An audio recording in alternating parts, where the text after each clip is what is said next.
Hi, folks. This is Peter Boykin, and thank you for going right with Peter Boykin. I am running for North Carolina Lieutenant Governor, but today we're going to talk about a few things. Folks, I have a concern with what's been going on here lately in North Carolina and the United States. As I go online, I do see that people are having fun making memes about certain subjects of beer cans and certain jokes, and a lot of this is in a response to what's been dangerously going on, a trend of individuals who have mental issues, anxiety issues, and that leads to the killing of fellow American citizens, especially ones in a Christian school. Have you seen? So the outrage is there. But I have to remind people that individuals did this. Individuals did this. And while we complain about that, which we should have more complaining about that, we ignore other things going on, as in Donald Trump being arrested. I was going to do a whole podcast on that, but everybody knows about that. Time has passed. But we have a lot of concern with these types of things going on. So this podcast is going to talk a lot about the real things that we need to concern ourselves on, but not get watered down by beer and other subjects that really is kind of like what both sides do. We complain about so-called woke things. We complain about things that irritate us. It's easy to make memes and laugh about, but there are real serious problems going on in America. And if you want to keep your kids safe, I understand. But you can't make it where people can't exist. And some people might say, I'm not on the right side for this, but honestly, there's no right side except for the constitutional side. I believe in our Constitution. I believe in we the people. I believe in unity for all. And my campaign runs on literally life, liberty, and justice for all. Equal justice. So as we think about what's going on, the current events, yes, let's get outraged when individuals go out there and commit heinous crimes. But let's ignore the noise. Drag queen teddy bears. Drag queens with beer. It's funny, but it's really not that interesting. Donald Trump being arrested? Yeah. A president being arrested? Yes. Very important. But this podcast will talk about even more important things as they distract you on one side with the easy, low-hanging fruit. The more confusing things people don't talk about. And I'm surprised more people aren't talking about it. And they slip these in without you knowing. So let's address that. Thank you for tuning in. This is Peter Boykin, #GoRight. And here's a couple of topics we're going to talk about today. Digital tyranny inside a bipartisan Trojan horse. Joe Biden put someone in jail for sharing a meme. Yes, he did. Joe Biden has the IRS target a free speech journalist. TikTok to be banned potentially, but what about all the other apps? Artificial intelligence deemed dangerous as Elon Musk and other experts ask for a 6-month pause on AI advancement. We got that and a lot more. But isn't all of this better and more important than some transsexual in a beer can? Come on, you got to think about that. Now I think it's time for us to go right. We'll be right back with Go Right News. You can follow us on GoRightNews.com for more information. Hi, fellow patriots. This is Peter Boykin from #GoRight. Share this right now. Time to go right.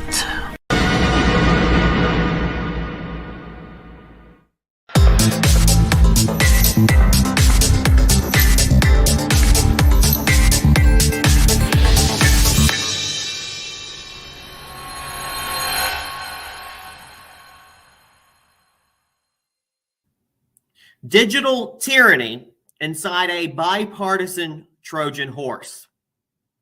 Folks, I want you to listen to me. This is very important. Recently, a bipartisan group in Congress was working on a bill to go after TikTok. We'll talk about TikTok a little bit later in a separate article. But though anytime you hear the term bipartisan coalition, you should immediately be skeptical. Remember how everybody was quick to give Ukraine money? The complete Senate, 50 votes. You knew something wasn't right. Now it looks like our skepticism is warranted, just like in Ukraine. Here we are on this. Pay attention to this. Look this up. The Restrict Act. Restrict Act. It was introduced by Democrat Senator Mark Warner and Republican Senator John Thune. And it is co-sponsored by the likes of Mitt Romney, Susan Collins, Joe Manchin, and Kristen Gillibrand, a who's who of the uni-party swamp creatures. Now, publicly, they're promoting the bill as a TikTok ban, and more broadly, protecting the U.S. national security for foreign enemies trying to use social media to interfere with American discourse. But if you actually read through the bill, it doesn't mention TikTok, not once. Now, what's really in the bill? To quote Tucker Carlson, it would give enormous and terrifying new powers to the federal government to punish American citizens and regulate how they communicate with each other. That's already dangerous as it is. Now let's examine. The first line of the bill authorizes the Secretary of Commerce, a Biden appointee, to review and prohibit certain transactions between persons in the United States and foreign adversaries and for other purposes. Now, whoa now. I thought this bill was to target TikTok and the Chinese. Now, why are U.S. citizens mentioned in the very first line? Because they're coming after you. They're coming after you. They're coming after me. Donald Trump is right about that. They're trying to go through us all. They're coming after us. Now, these quote-called transactions include any acquisition, importation, transfer, installation, dealing with, or use of any information and communications technology product or service. So any communication throughout the world. I article a little bit. I thought one of the best things of having the internet was to be able to interact with people throughout the whole world, to be able to bring world peace through communicating with people and realizing that the whole world is out there, and that we do have a lot more familiarity with people. They're no longer the foreign person we don't know. We have to deal with the media to go over there and kind of put whatever. We put faces. We know people from overseas. So this bill is kind of going to hurt with that. Now, the transactions, it's intentionally broad. The broader the language, the more leeway they have to abuse it. I mean, that is why it's so precise in our Constitution. That's why our Second Amendment says, shall not be infringed. If they didn't put things like that in there. The language is super important. Why do you think the liberals worry about grammar so much, right? Now, in fact, under this bill, the Secretary of Commerce is giving broad new powers to, quote, enforce any mitigation measure to address any risk to our national security. And I know we want to keep our national security in check. It's kind of like the Patriot Act, after 9/11. What do we give up to keep ourselves safe? So what more are we trying to give up? Now, what risks are they seeking to mitigate? Buried in this bill, it authorizes the Secretary of Commerce, in coordination with the relevant executive department and agency heads, to enforce any mitigation measure to address if someone is, watch this, interfering in or altering the result or reported the result of a federal election, as determined in coordination with the Attorney General, the Director of National Intelligence, the Secretary of Treasury, and the Federal Election Commission. So did you post about election issues in 2020? this bill is coming for you. And just because I talked about this, I'm not going to be able to post this on YouTube. So you will not see this video on YouTube. Probably. I'll give it a try. Now, where can they monitor you? Everywhere. It gives the Commerce Secretary power to prioritize evaluation of your desktop apps, your mobile apps, your gaming apps, your payment apps like PayPal, AI platforms, and web-based platforms. They even future-proof this bill, giving it jurisdiction over things like quantum computing, post-quantum cryptography, advanced robotics, and biotechnology. They will literally control your body and your brain if we ever figure out a way to kind of combine it.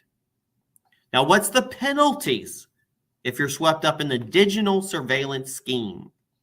Quote, a person who willfully commits willful attempts to commit or willfully conspires to commit or aids or abets in the commission of an unlawful act described in subsection A shall upon conviction be fined not more than $1 million, or if a natural person may be imprisoned for more or not more than 20 years or both. That's scary. Former Congressman Justin Amash, who we all have problems with, summed up this bill really well on Twitter. And he said, the Restrict Act isn't about banning TikTok. It's about controlling you. It gives broad powers to the executive branch with few checks and will be abused in every way you can imagine. And as if you needed more convincing, this bill was endorsed by the Biden regime. I'm no special pleader for TikTok, but this bill ain't it.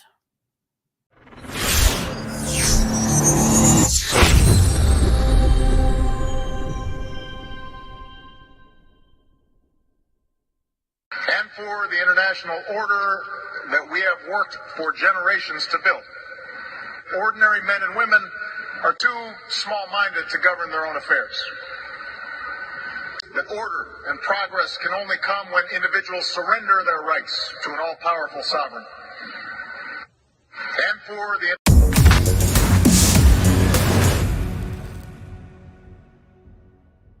So let's talk about Joe Biden. He put someone in jail for sharing a meme. We were just talking about the Restrict Act. We were talking about the bold powers the executive can have with a Restrict Act. But Joe Biden put someone in jail for sharing a meme. A man named Douglas McKay has been found guilty of election interference for posting a meme on Twitter during the 2016 election. McKay was a pro-Trump, self-described American nationalist with over 50,000 followers on Twitter, where he went by the moniker Ricky Vaughn. I think I spoke to this guy. In 2016, McKay jokingly posted a meme on Twitter encouraging Hillary Clinton voters to cast their vote by text. Quote, avoid the line, vote from home, text Hillary to 59925. Everybody knows these are jokes. But he got in trouble. It's kind of like saying, hey, Republicans, vote on November 4th. Democrats, vote on November 5th or whatever. It's a joke. Anybody in their right mind, do their own research. They know it's a joke. Now, the charges is the Department of Justice alleged McKay carried out a scheme to deprive individuals of their constitutional right to vote. McKay argued that he was simply trying to create a viral, funny meme. He also pointed out circulating similar memes, but we're not facing penalties for it. Double standard, sounds like it normally. Now, the Department of Justice was not able to find a single voter who claimed they were deprived of their right to vote due to McKay's tweet. Now, the verdict. And here's why. A New York City federal court found McKay guilty of conspiring to deprive Hillary supporters of their right to vote. Now, his sentencing is scheduled for August 16th of 2023, and he could face up to 10 years in prison. And his lawyer says they plan to appeal the ruling. If you go ahead and put this Restrict Act we were talking about in, yeah, it's going to be worse than that. Now, you might be wondering, Why does this title of this article, why do we blame Biden for putting McKay in jail? Because despite this happening in 2016, the Department of Justice didn't arrest him until January 27, 2021, 1 week after Joe Biden became president. That's not a coincidence. It's just like how Donald Trump gets in trouble for something that happened 7 years ago. It's all political theater. It's going after political prisoners. Why do you think they treat January 6th prisoners differently than the BLM or the left who took over certain areas, the people in Chaz who took over? Because it's political theater. Pay attention, folks. The source of this is Politico, Post Millennial, and the Eastern District of New York.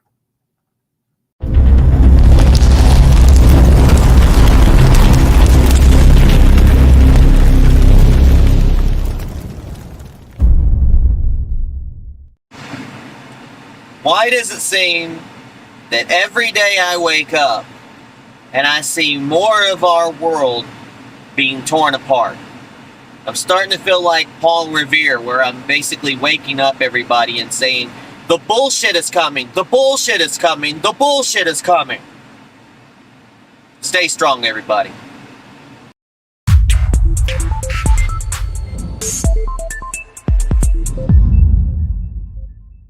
Joe Biden has the IRS target a free speech journalist. Okay, folks, we talked about how Joe Biden sent somebody to jail for a meme. We talked about the Restrict Act, how it could jail you for talking about elections.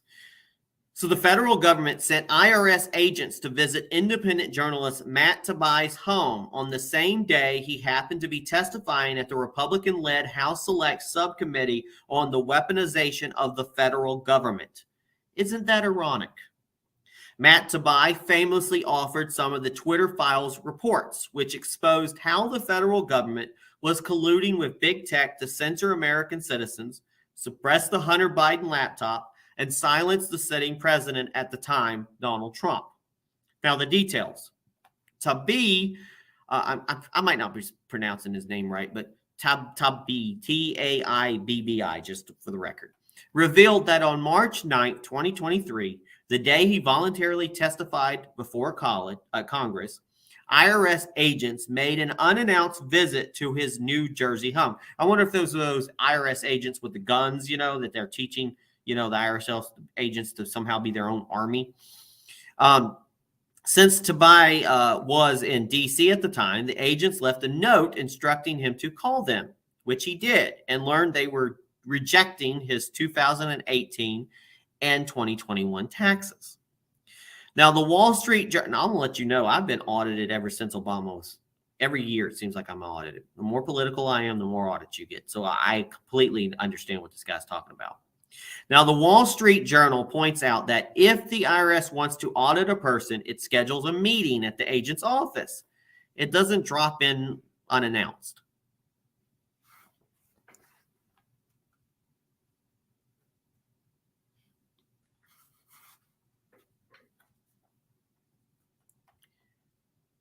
Now, Senator Ted Cruz reacted on Twitter. He said, "This absolutely stinks to high heaven. The IRS has a troubling history of targeting the political enemies of Democrats. The IRS should never be in the business of harassing the American people." Now, what happens next? Representative Jim Jordan sent a letter to the Treasury Secretary Janet Yellen and the IRS Commissioner Daniel Werfel demanding an explanation. Will we get one? I don't know. The source of this is Fox Business and the National Review and the Wall Street Journal.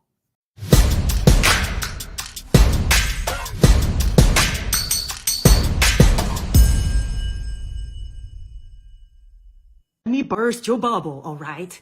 China also owns Spotify, Reddit, Snapchat, and Nancy Pelosi's. Ta-ta.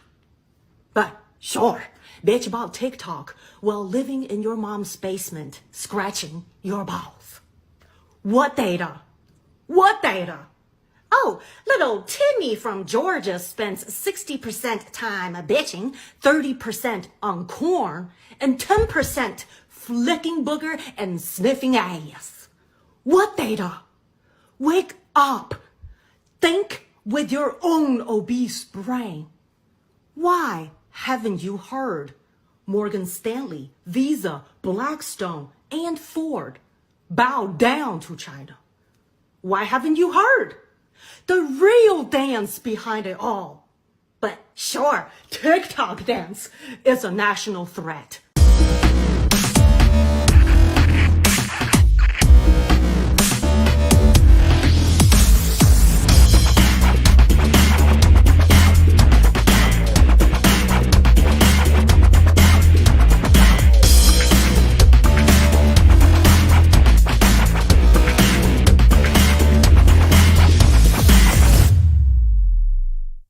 TikTok to be banned potentially. Now, we talked about earlier in the podcast, we talked about TikTok. We talked about there's a bill that's supposed to be out there that ends up not really restricting TikTok. TikTok is just a way to kind of get it in the door. But in reality, that Restrict Act is what we're trying to do. So again, we'll say a bipartisan coalition of Republicans and Democrats in Congress is calling for a ban on the popular social media app TikTok. Now, anytime I hear bipartisan coalition, it's immediately, skeptical. I'm skeptical. So should you. Now, let's examine. Now, what is TikTok? It's a social media app where users create short-form videos, most popular with Gen Z and millennials, and its parent company, ByteDance, is based in China and has documented ties to the Chinese Communist Party, CCP. Now, that's bad. That's completely bad. But, like other networks, they have the same thing. YouTube has the shorts. Facebook has the shorts. Instagram does the shorts. Everybody's kind of done it. It's so much that I start watching these tiny short videos, and I don't even know what platform I'm getting them from. Now, more than 150 million Americans use TikTok. Now, half of these are my accounts because it seems I can't remember how to log into half of them.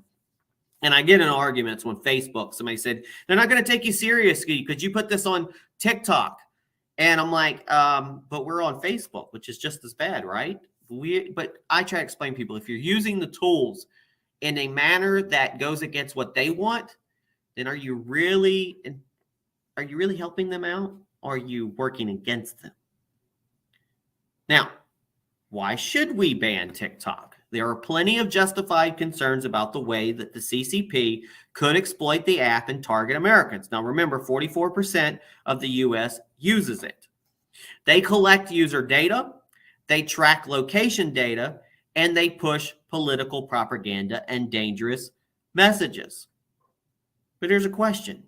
Then again, doesn't this sound like almost like every other social media app out there? I mean, Facebook? Come on, look at Facebook. They collect our data. They track our data. They track our location.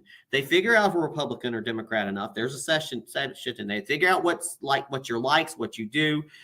Google Analytics figures this stuff out. They're going to start pushing ads on you. They do all of this. They push political propaganda, and they supposedly push dangerous messages away, but they punish you. They put you in Facebook jail for the wrong thing, completely out of context, and they're using AI dangerously. We'll talk about AI later on in this podcast, but they do this on almost every platform. Thank God Elon owns Twitter, and there's a few other platforms. We're really not using Truth Social that much. We're not using Truth Social. We're not using Gab. We're not using Getter. We're not using Parler. We're not using Rumble.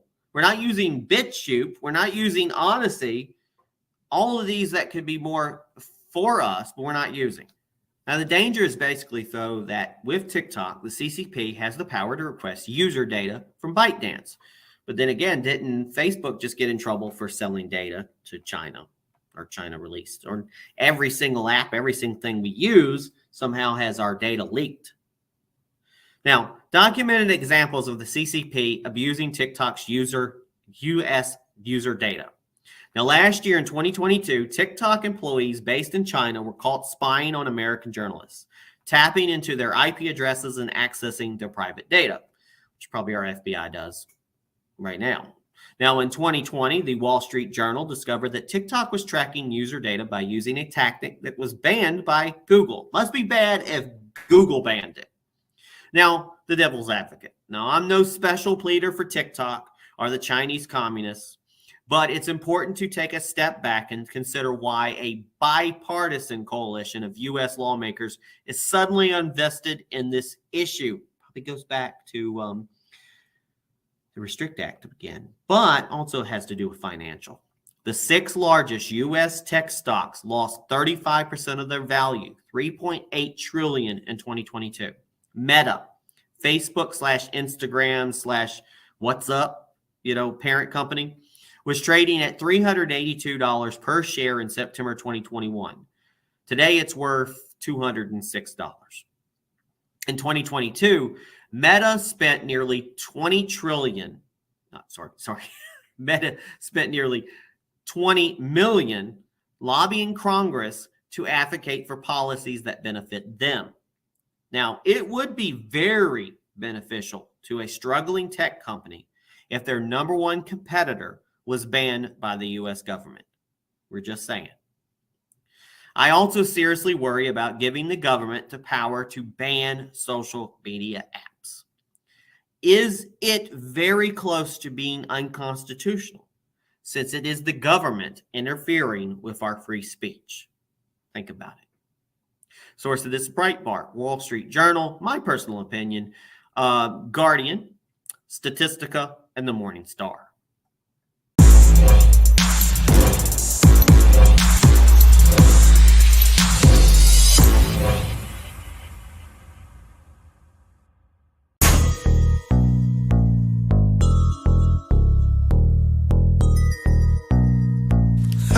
Yeah. Vote Donald Trump. Vote Donald Trump. Vote Donald Trump. Vote Donald Trump. Vote Donald Trump. Vote Donald Trump. Vote Donald Trump. 45, what's up? Vote Donald Trump. Vote Donald Trump. Vote Donald Trump. Vote Donald Trump. Vote Donald Trump. Vote Donald Trump. Vote Donald Trump. 45, what's up? It's gonna be a Donald Trump. Vote Donald Trump. Vote Donald Trump. Vote Donald Trump. It's gonna be a Donald Trump. Vote Donald Trump. Vote Donald Trump. 45, what's up? Big 45 flags waving at the dually truck. All red mega cap, boy, I got my money up. Ever seen a landslide? Red wave, baby. Trump 2020 got the streets going brazen. Everybody say they ain't rocking with him, but that stimulus check in their pocket ain't it. They wanna say Trump's racist, it makes me laugh. Joe been chilling with the Klan, that's big facts. You can't fool me, boy, you know I'm too smart. You can't.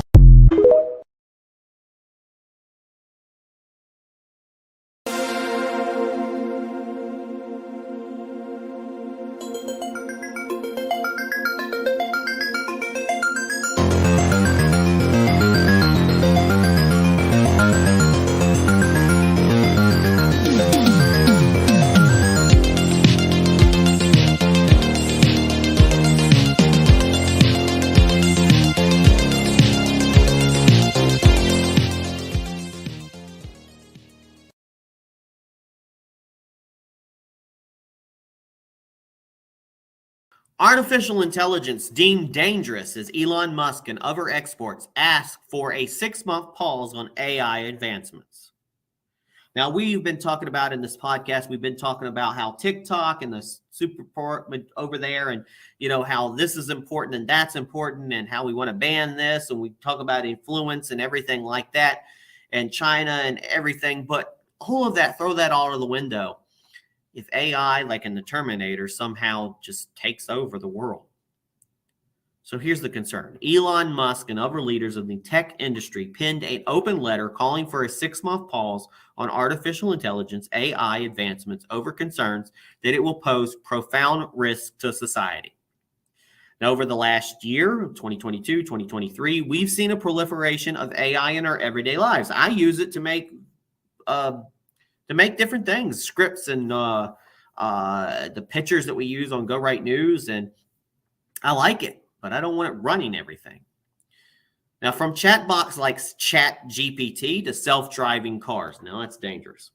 Now, let's talk about the letter. Now, who signed it?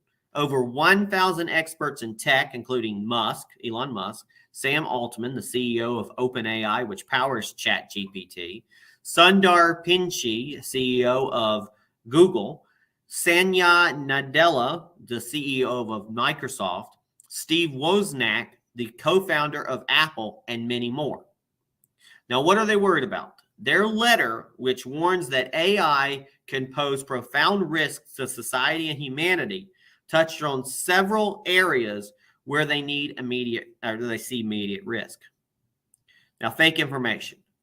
Now, should we let machines flood our information channels with propaganda and untruth? We're talking about TikTok.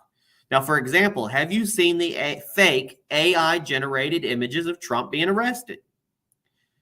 Should we let that be filled? What can we figure out the difference between AI and stuff? Like right now, AI is not really good with, like, they do extra sets of teeth. They don't know how many fingers and stuff we have. But it's getting better and better, folks. We have that deep, you got the deep technology where they can make your images you can't figure out. You can, it's getting better and better. Technology is. We won't know what's the difference between reality and a simulation. Now, job loss. Should we automate away from all these jobs, including the fulfilling ones, outpacing human intelligence? Should we develop non-human minds that might eventually outnumber, outsmart, obsolete, and replace us? And then there's the AI takeover. Should we risk loss of control of our civilization? Now, their action item. The letter calls for all AI labs to immediately pause for their 6 months at least the training of AI systems more powerful than GPT-4, which is the current model behind ChatGPT. It also calls on government leaders to step up and help determine what guardrails should be put in place. AI will eventually have the power to do more damage than a nuclear bomb. And we must treat it, well, it might use the nuclear bomb, and we must treat it the same way we treat advanced military weapons. There's a reason that companies like Lockheed Martin and Raytheon can't develop weapons for countries unless the U.S. okays it. Now, my concern is that our political leaders are too stupid and too corrupt to make these decisions. And they don't know about the internet. They're still stuck. It's so behind the Congress and everything. And what I worry is an AI system of like military for different countries that eventually puts us on a path for destruction. So are these AI smart enough to not destroy each other? Will they predict that the best way to stop war and save American lives is to not fight? Maybe they lock us out of our weapons. Maybe they destroy our weapons. Or maybe they do the opposite and decide that destroying us is the way out. We don't know. The source of this is Future of Life Institute and Newsmax.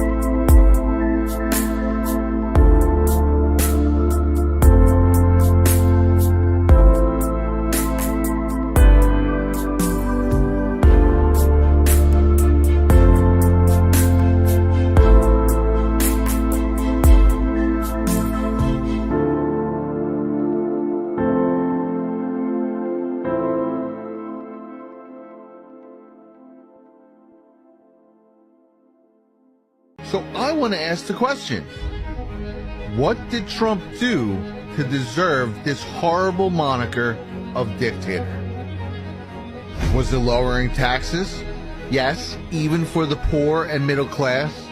Was it the endless regulations he cut? Was it small businesses who were freed up because of those endless regulations? Maybe it was ending and starting the process to end the forever wars in the Middle East. Or perhaps it was the thousands of troops he had brought home first. Hard to send billions of dollars overseas when you don't have wars going on. And speaking of sending our tax dollars overseas, could it have been him also lowering funding to unelected governing bodies who attempt to dictate policy to the United States like NATO, the UN, and the WHO? Or was it the Opportunity Zone programs for impoverished neighborhoods? Surely dictators love helping the poor. Was it giving low-level non-violent inmates a second chance? Or fixing mandatory minimums? Maybe it was when he launched a worldwide effort to stop persecution of gays. Or appointing multiple gay ambassadors, or the first openly gay cabinet member. Perhaps it was deporting MS-13, or protecting our borders. Or his endless crusade against human and child trafficking. Maybe it was because he appointed more women to his cabinet than any president before. In comparison to Biden's firing of all federal employees who didn't comply with his mandates, talking over and over about banning guns and calling his political opposition literal terrorists, but Trump's policies are blatantly those of a dictator. All those manufacturing facilities he brought back, giving the poor a chance to escape poverty again, very dictator-like. Or maybe it was evening out our suspiciously lopsided trade tariffs. Or getting our soldiers' remains back from North Korea. Was it stopping the threat of nuclear annihilation from North Korea? Or when he gave musicians the right to their songs back so they couldn't be screwed by the music industry anymore? Could it have been approving terminal patients the right to try experimental procedures? Was it the record highs in our stock market, getting Big Pharma to match low prices abroad, or reaching energy independence for the first time in 50 years? What was it? He brokered peace deals all over the Middle East, recorded some of the lowest unemployment numbers in the history of this country. He kept gas in the $2 range and had next to no inflation for his entire 4 years in office, donating his salary to different organizations every single quarter he was in. Once fighting opioid addiction, once fighting alcoholism, restoring national parks, and on and on. Every bit of this for free. And the whole time while being beaten down by the press, slandered in the media, and bogged down with phony impeachments, and now proven illegal investigations spawned by Hillary Clinton. He was in for 4 years, and he didn't do the horrible things they made you believe he was gonna do. And when you actually read the things he did do, every other policy freed up the American people. How could you call him a dictator? And all while currently sitting idly by while we watch the formation of a real dictator.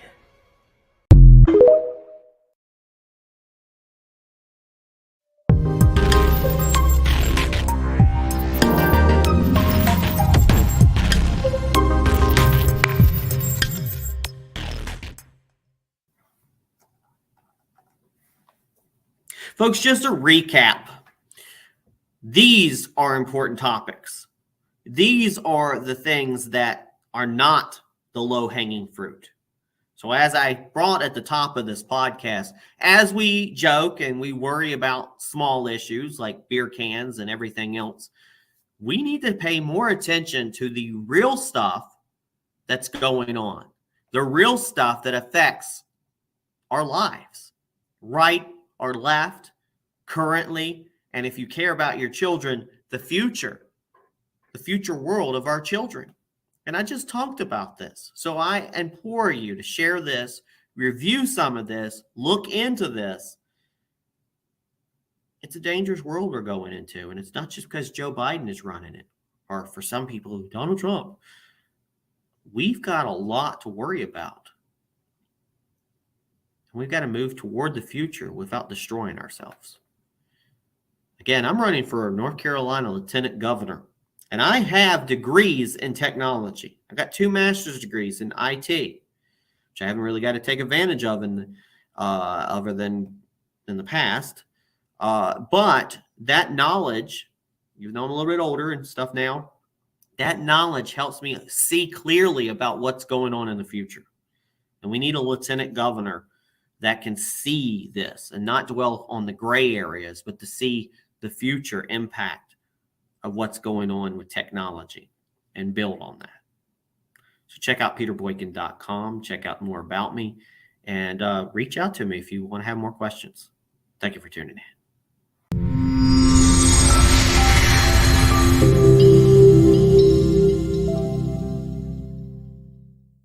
Hi folks, this is Peter Boykin. I am a conservative. I want to conserve our Constitution. I want to conserve our country. I want to conserve our way of life. I want to conserve our freedom. The principles of life, liberty, and justice for all. This is what makes our country what it is. So yes, I am a conservative. For some, I might not fit your definition, but that's the point. It's your definition, not mine. Life, liberty, justice for all. The power of one becomes the voice for many. Hashtag go right with Peter Boykin to be a Republican and in the Republican Party. Hey folks, this is Peter Boykin and I'm running for Lieutenant Governor of North Carolina. I'm out here driving in the country, doing a little campaigning, and stopped upon this really nice farm with these really cool horses over here. Just wanted everybody to see while I'm out the wonderful country in North Carolina that we have, and I want to protect that as your North Carolina Lieutenant Governor. Vote for me in the coming election and primary. You can check out more about me at peterboykin.com. And every chance you get, go out in North Carolina and enjoy the scenery, especially in the better times of the years. God bless everybody.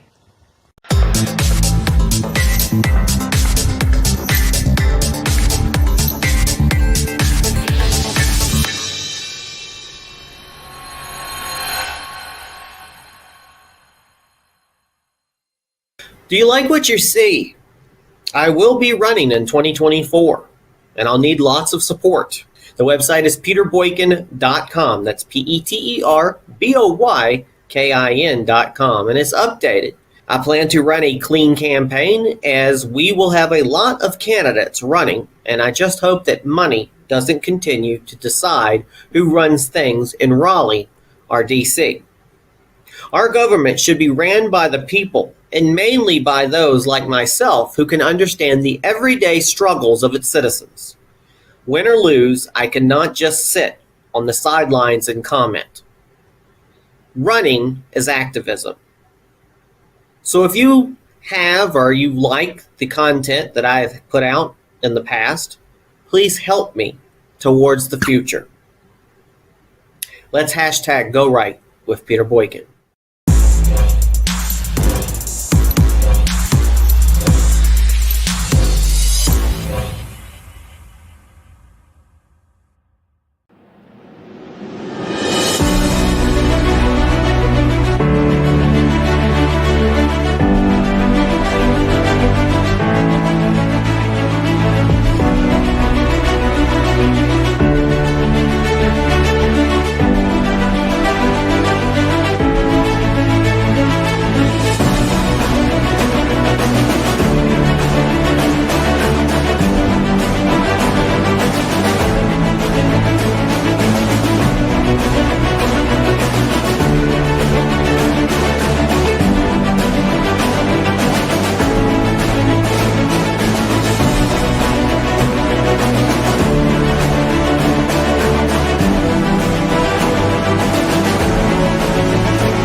Thanks for listening to Go Right with Peter Boykin. Please like this post, and please subscribe and follow and share this podcast to all your social media accounts, and visit GoRightNews.com for more Go Right News with Peter Boykin. If you like what you hear, help support the podcast by donating. The link to donate is on GoRightNews.com. Thank you for your support. Check out this news story and more on GoRightNews.com and the podcast, #GoRight with Peter Boykin.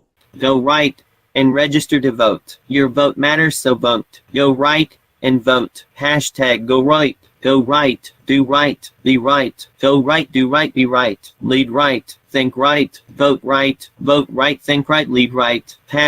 #Go right. It's time to join the Go Right movement. It is time to #Go Right for America. Join us at GoRight.us and GoRightNews.com. It is time for the Great American Revival, and it is time to #Go Right for America. Thanks again, everybody, for listening to this, and please share it everywhere. Again, this has been #Go Right with Peter Boykin, a part of GoRightNews.com.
Every day, more than 2 billion people use a social media app called TikTok. Many of them are young people under the age of 24.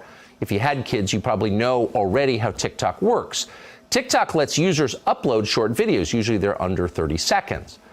What's interesting is that the content of these videos varies a lot depending upon what country you're in. If you're in China, where TikTok is headquartered, you tend to get more educational content. But if you live in this country, you get an awful lot of filth and propaganda tailored for kids. We're not guessing about this. We ran an experiment to prove it last summer. Watch. The TikTok that Chinese residents, children in China, get to see is very different from the one your kids are looking at here. Now, in China, where TikTok is known under a different name, videos like these are very common. Watch.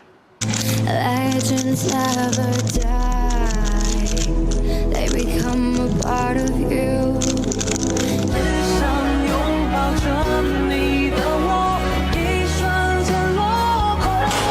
You know what American kids, your kids, are watching on TikTok? Stuff like this.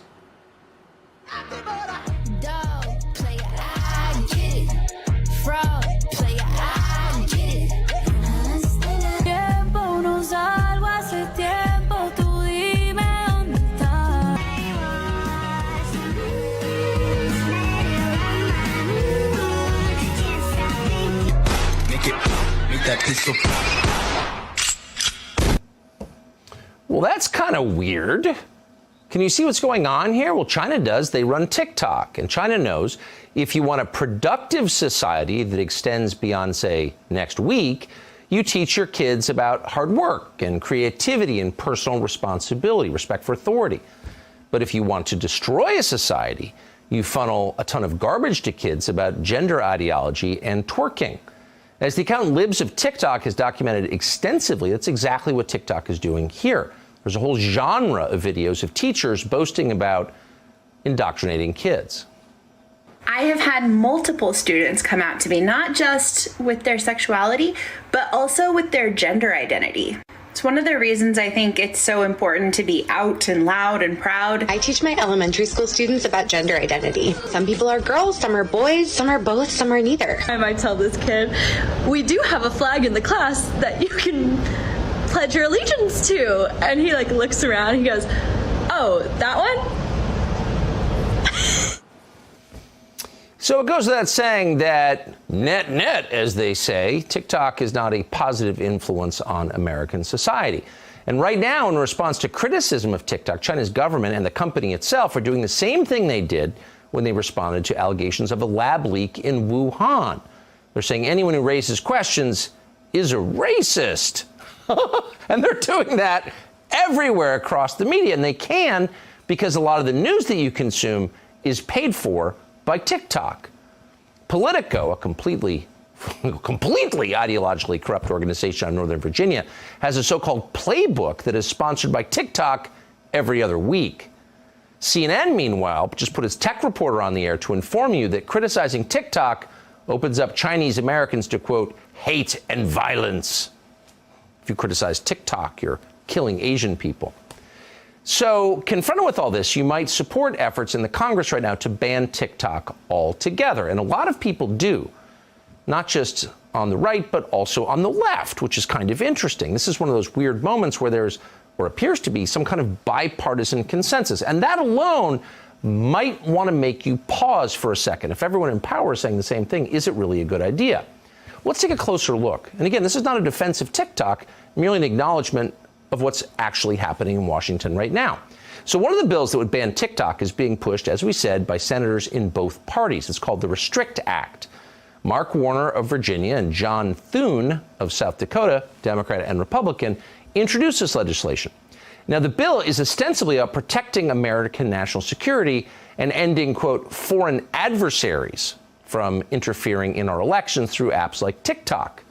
Because, of course, election interference by Twitter and Facebook is no problem at all. But election interference from TikTok is totally unacceptable. Okay. But in reality, and you should know this if you're opposed to TikTok, as we are, this bill isn't really about banning TikTok. It's never about what they say it is. Instead, this bill would give enormous and terrifying new powers to the federal government to punish American citizens and regulate how they communicate with one another. For example, the bill would regulate, quote, certain transactions between persons in the United States and foreign adversaries. Now, what's a foreign adversary and who gets to decide? Oh, well, the Secretary of Commerce and the DNI, not the Congress, get to decide what foreign adversaries are. Well, that ought to trip a switch in your brain.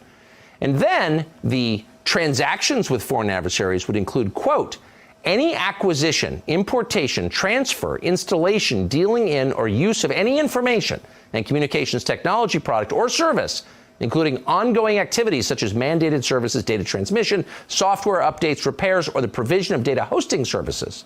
Well, that's pretty broad. Under this bill, if you engage in any of that with a so-called foreign adversary, as determined by, in this case, the Biden administration, that would allow the Secretary of Commerce, Gina Raimondo, and the Director of National Intelligence, Avril Haines, to decide whether you're acting in the, quote, interest of a foreign adversary. Again, that's another term that the executive branch, the Secretary of Commerce, gets to define without the interference of Congress. So if the Biden administration decides that you're doing this, then the Secretary of Commerce can then enforce, quote, any mitigation measure to address any risk arising from any covered transaction with any person or with respect to any property subject to the jurisdiction of the United States. These covered transactions can involve, quote, current, past, or potential future transactions. And the mitigation measures include, but are not limited to, throwing American citizens in prison for 20 years. Think about that for a minute. So you would be allowing the executive branch, the Biden administration, to regulate speech on the internet. And if you are somehow involved with a, quote, foreign adversary, or let's say you oppose the war against Russia, you go to prison for 20 years. So this isn't about banning TikTok. This is about introducing flat-out totalitarianism into our system. Now, just because TikTok is so unappealing, just because it's a creepy, low-IQ Chinese plot designed to make our kids trans, and it is, that does not mean that the people trying to ban TikTok have your interests in mind. Oh, it definitely doesn't, or America's. Keep in mind, these are exactly the same people who drained our strategic petroleum reserve and, in fact, promote China at every turn. Now they're telling you they're against China. They're not. This is not an effort to push back against China. It's part of a strategy to make America much more like China, with the government in charge of what you read and see, and with terrifying punitive powers at their fingertips. Now, we've seen this before from the national security state again and again. Confronted with a foreign adversary, for example, after 9/11, the federal government uses the opportunity to expand their police powers over the American population. And they do it under false pretexts, and they do it quickly by whipping people into a panic. Usually that's rooted in some truth. TikTok is bad, sure. Al-Qaeda was terrible, of course. But these measures are not aimed at stopping the foreign threat. They're aimed at controlling the American population, and they rush it through. And they do it so quickly that no one ever explains how exactly does this preserve American national security. Now, according to Sandy Cortez, we really quote her, Congress has not even been briefed on any of this. Watch. Usually when the United States is proposing a very major move that has something to do with significant risk to national security, one of the first things that happens is that Congress receives a classified briefing. And I can tell you that Congress has not received a classified briefing around the allegations of national security risks regarding TikTok. So why would we be proposing a ban regarding such a significant issue without being clued in on this at all? It just doesn't feel right. Okay, so again, in case you think we've gone crazy and we're defending Sandy Cortez, we should point out that she is a tool of the national security state. She's out promoting a war against Russia, and anyone who asks questions is an ally of Putin. And she's probably acting for motives that we find, well, abhorrent. But the question that she raises is real, and we want to be honest enough to say that. This may be one of those times, and they're common in Washington, where the solution has nothing to do with the problem, and in fact degrades our free country and makes it something unrecognizable.